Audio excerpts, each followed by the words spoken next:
Today you're going to be learning barrel curls, and you will be needing electrical items like a tong, a pintail comb and pin curl clips.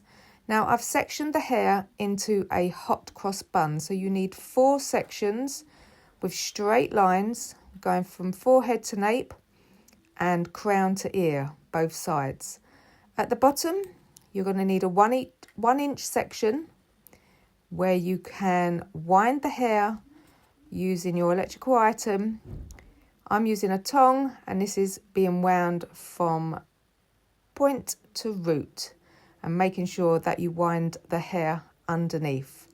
Now as you go up the head, you're going to split the hair into 3 sections because the head gets wider.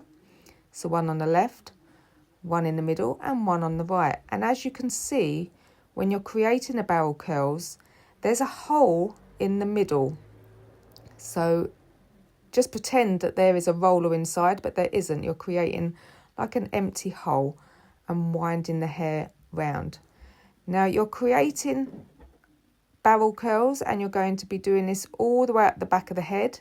This is the last section of the back section, and as you can see, I'm winding from the ceiling down to the head.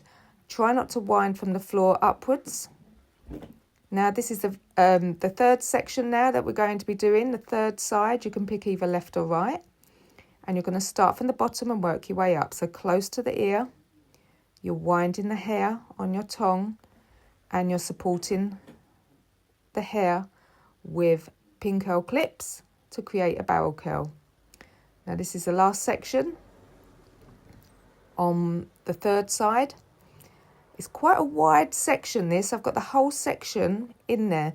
So 1 pin curl clip is not going to be enough. I'm going to need 2 clips to support that section. And the very final side, this is the 4th side, and I'm going to start from the bottom and work my way all the way up to meet the parting. Now on this client we did have 4 sections. It was just a straight centre parting, but you could have it as a side parting if that's what the client normally wears. And this is your final section here. Yet again, it's a long barrel curl, and you're going to need 2 clips, 1 either end. Now that there is your finished barrel curl look. Making sure that it is all supported. You can put some hairspray on it and then let it cool down to set it in its newly formed position. And remove all the barrel curl clips, and you can either dress the hair using your fingers or a bristle brush or a paddle brush. You could do a bit back combing, whatever you fancy doing until it is dressed out. There is some movement at the ends, but you're creating a lot more volume on people's hair, and that there is the finished look. So today's lesson, I'd like you to create a full head of barrel curls.